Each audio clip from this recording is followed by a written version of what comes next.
Alright, what's up, people? You know who it is. It's your boy Hustler88, and welcome to the channel. I know it's been a minute now. I've been working. Reason why I haven't been doing, the impress videos for, Sony conference and Microsoft.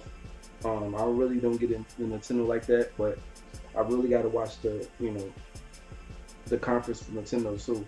I haven't finished watching Sony yet. I already finished watching Microsoft. I've been working a lot, but at the end of the day, I'm really impressed with all three conferences. I don't know about Nintendo, but I know for a fact that Sony did that thing. Bethesda did that thing. Now you got Microsoft that did that thing. Like Microsoft, when I first saw that conference, that's what I'm talking about right now. This video, what I want to talk about is Microsoft E3 conference that took place Monday, I think.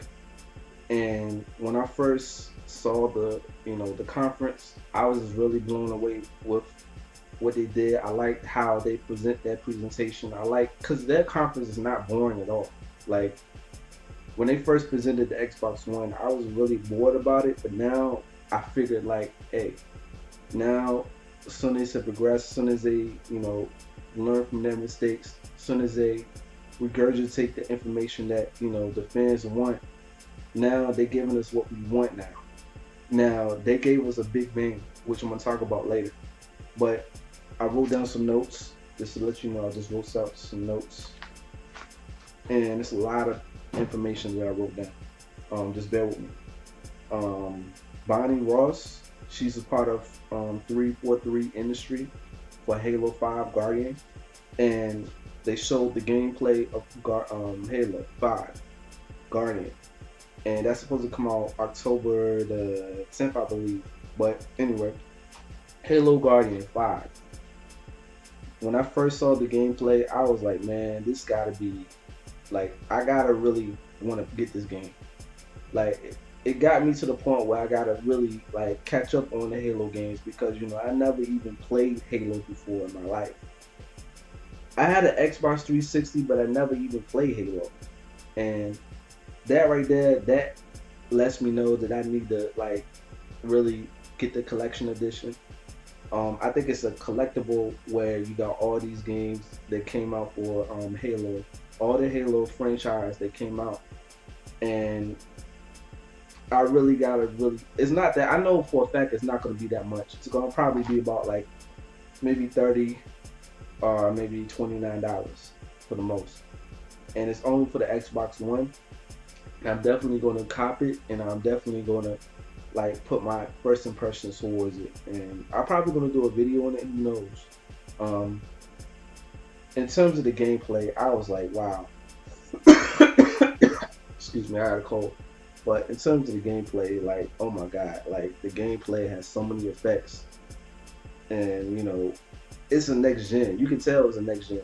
It's nothing to play with. Like when you shoot like one of the enemies, like of the foes, it's like everything has so much effect to it. Like they just break apart. It's just like real life. It's just like a movie that you watch.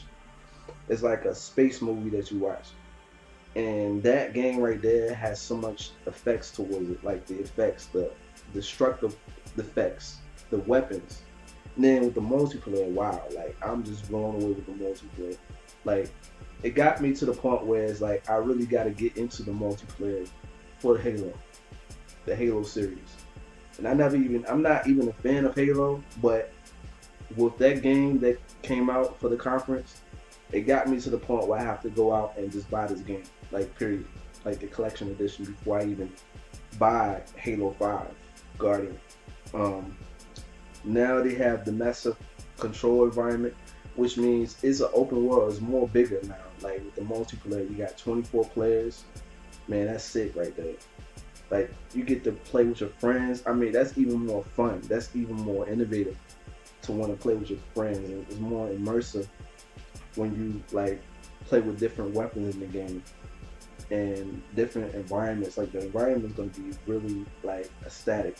Um, Now let's talk about Record, the IP. and the developers that made Recore is pretty much was made by Metroid Prime. I never even played that game before, but Recore is really an animated game, and they just gave us a sneak peek of it. But the game so far, I'm really excited about the game. I really can't wait for it. I'm not really too hype about it, but I just can't wait for like gameplay. They need to show a lot of gameplay towards it so I can be able to just get into it. What else they showed?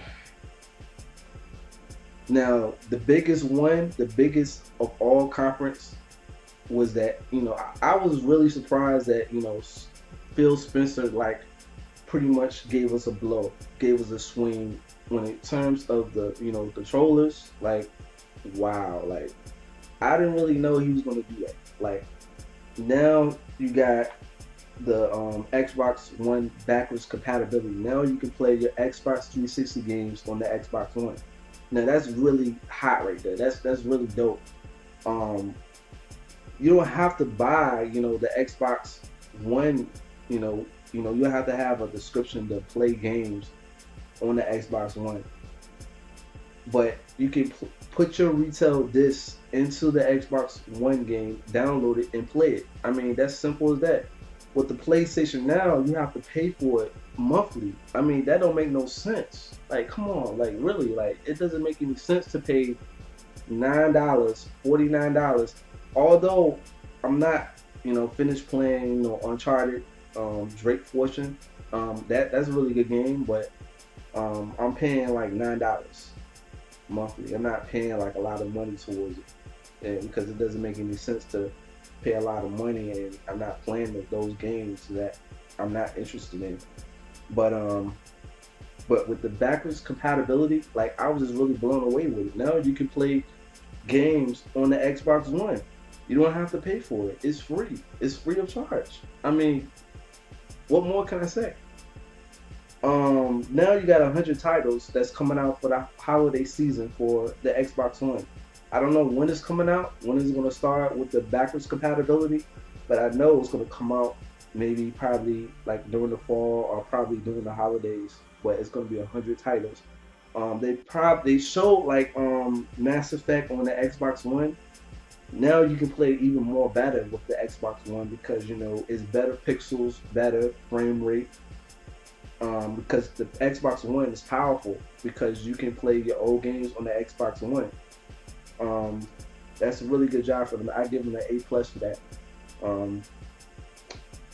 The Xbox Elite, the controls that I just said earlier.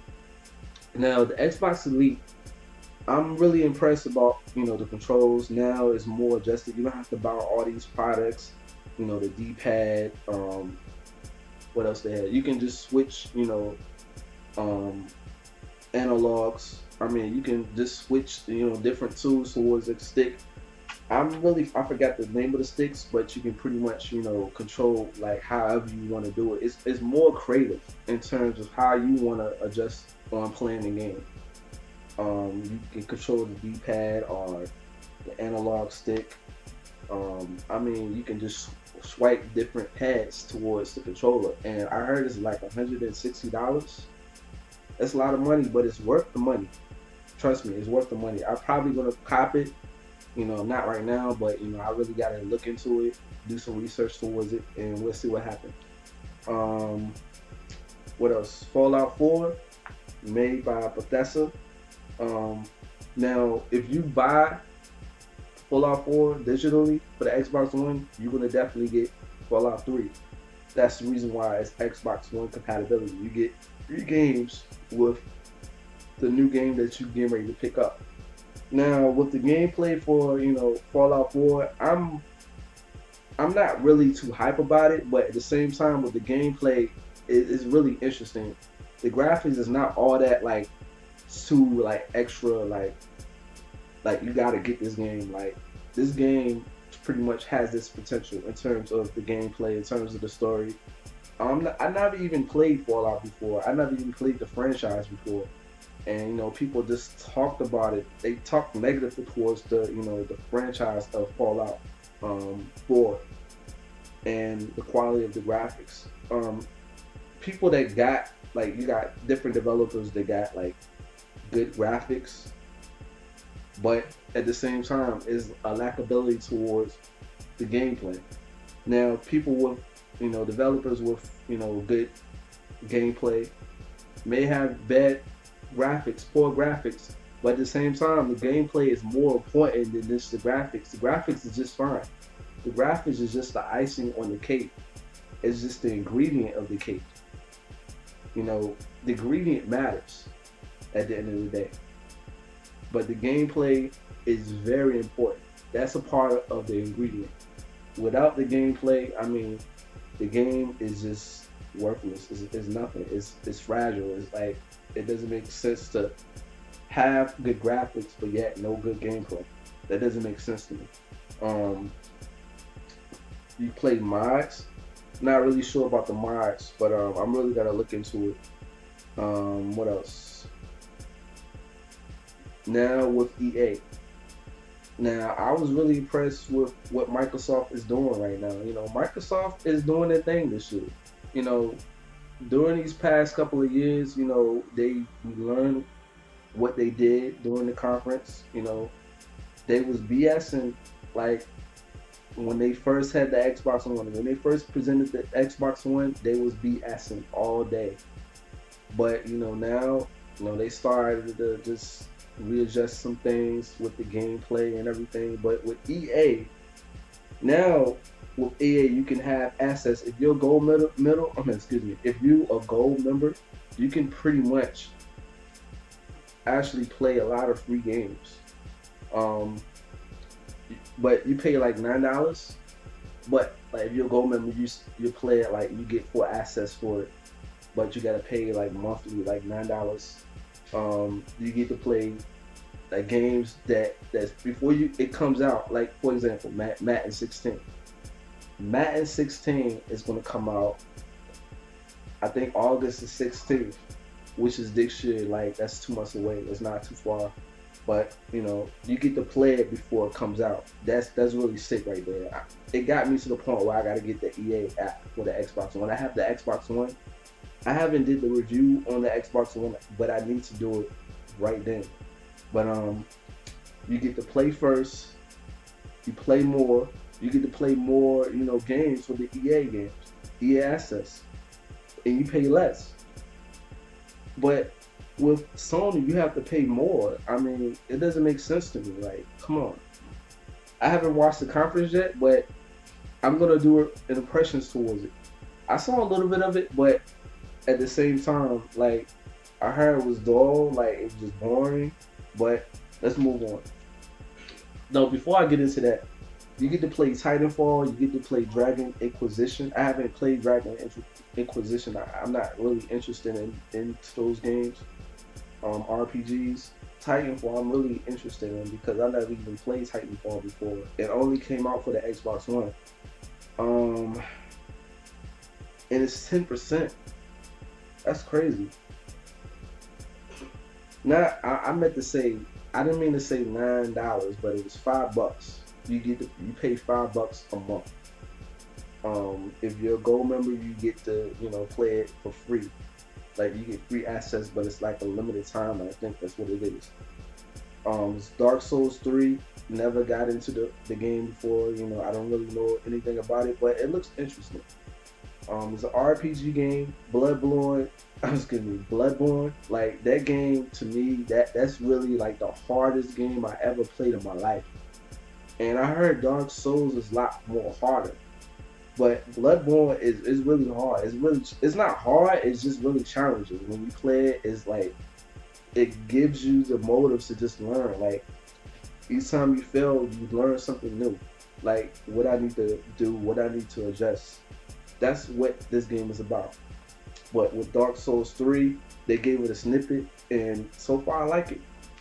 The Division. They showed a gameplay of it. They didn't like show like the whole entire gameplay, but they showed it like after the conference. So far I'm really liking the storytelling of the game. Pretty much the storytelling is like wow, like I'm just blown away with the storytelling. Like it comes out in March the 16th of next year. The graphics to me is the same. Like it doesn't change. Although it's downgraded a little bit, you know, I feel like they have time to readjust the game. Hopefully when it comes out, I hope it's not bad. I hope there's no bad reviews towards it.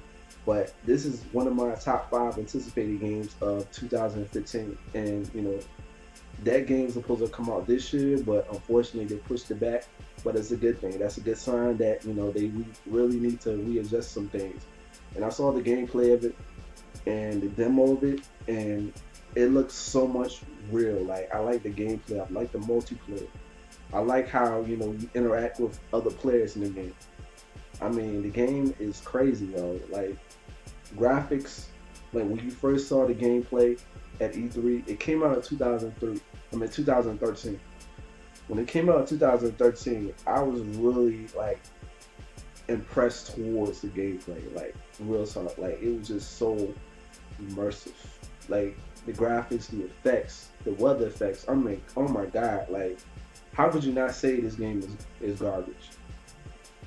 How could you not say that this game is going to be garbage? This game is not garbage. How could you say it's garbage?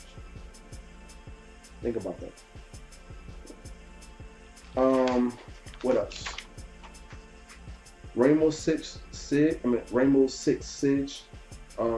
That came along with the Division, and so far, if you buy the game digitally, you pretty much get free games. It comes with it because it's Xbox One compatibility, and you get it for free. You get 2 games for free. Hear me, 2 games for free. Are you freaking serious? Microsoft is doing that thing. I'm telling you, they doing that thing.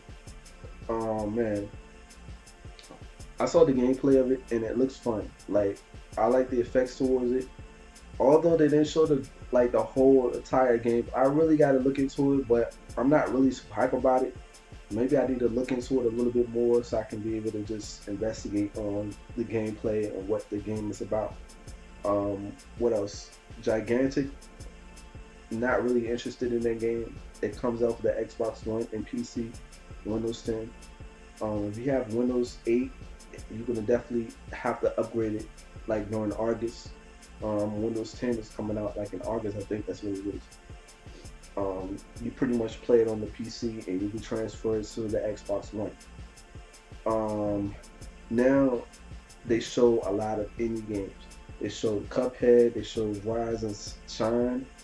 I mean, it's so many games that's coming out, the indie games that came out for the Xbox One. Some of them I'm really impressed towards it. It really got me interested in wanting playing it. But I mean, as far as the rest of them, not really like into those type of games like that. Takama, I'm not really interested in that game. Aston, really gotta look into it. Is it okay? It's okay game. It's not like too hype. I'm not really too hype about the game, but I really gotta look into it, do some investigation, do some research towards it before I pick it up. Beyond Eyes, it's kind of like a kid game. Like it's like children. Say if you got kids, say if you got a 4-year-old, 5-year-old. I mean, this game is pretty much for you. It's pretty much for anybody, but I mean, I'm not really into those games like that, but it is what it is. If you have a daughter, this is probably a pickup for you. It comes out of this year, summer of 2015. Xbox One preview games. I'm not too sure about that, but with the Xbox One preview games, you can pretty much, play games before it comes out, or I think that's what he said. One of the sponsors had said you can pretty much play games online before you purchase the game. What else? Ion. Really, I don't really know anything about that game. I'm not really interested in it. Brian Horton, he's the one that talked about Tomb Raider. Tomb Raider, oh my god, like yo, you gotta really like. That's the reason why I got the Xbox One. The reason why I got the Xbox One is because of Tomb Raider, the Rise of Tomb Raider. Like the graphics look so like, look at the effects. Like the effects is so realistic, yo. Like it only comes out with the Xbox One, and thank God I have the Xbox One. I also brought it. The reason why I brought the Xbox is because I also wanted to play Quantum Break. I was looking forward to the game, but unfortunately, that didn't come out till like 2016. They say it was gonna show some gameplay at Gamescom, but we have to see and wait. But so far, that game looking so sexy. Like it looks so like immersive, graphics, effects. But it's more an advance in terms of Lara Croft because at the previous games, she had to learn how to survive because she wasn't adapted to the survival, but now she's used to it. That's what this game is pretty much about. And the graphics is so sick, like it's so crazy. Um, it's not like I have to buy this game, but this game, like you really gotta really look into it, do some investigations towards it before you pick it up. What else? Rare Replay, not really interested in it, but I like the quality towards it. Sea of Thieves, not really interested in it. Fable Legends, not really interested in those type of games, but if you play it, it'll pretty much be a lot of fun. What else? They had the Oculus, lens. I mean that right there, that's crazy. Like that was a blow off right there because you can pretty much use a lens and interact while you playing the game. Like they use Minecraft for example. Although I don't play Minecraft like that, I don't really get into that type of game. Minecraft pretty much use a lens and you pretty much like interact with the game, the environment. I mean, the list goes on. I mean, you can use a table and you can interact with that. How could you not hate that? How could you go against Microsoft for that? That's really stupid right there. Now the last thing they just showed was Gears of War Ultimate Edition. I played one Gears of Wars, and that game right there, that was a really fun game. I really got to cop the Gears of Wars Ultimate Edition because Ultimate Edition they pretty much gonna have a lot of pixels, 60 frames per second, 1080p. It's gonna be a lot of good pixels towards it. It's gonna be because this game, the series, the franchise is much fun. If you play it, single player is much fun. The gameplay is very fun, but it's a lot challenging though. They showed Gears 4. I like the game. Like the graphics is so sick. Like although it was so sick, like the coloration, it was just too dark. Like you couldn't tell if you see the detail of it. But so far, I like the gameplay. Like it is really dope. Like the weather effects. I mean, the list goes on. I mean, the character. I mean, it feels strange when I watch the the gameplay of it. It feels strange that they missing somebody else. They missing one character, but it got new characters in the game, and I can tell based on the looks because I never even played Gears. I played one Gears, but other than that, I haven't played the entirety of the franchise. But it comes out 2016, holiday 2016. They may put it back, but who knows? But just tell me what you think about this video. I know it was long. I know this video is long, but just tell me what you think about this video. Leave your thoughts, comments, like, subscribe, and I'm out. Deuces, peace, select. God bless. Sorry about that. On the last day. Peace. So.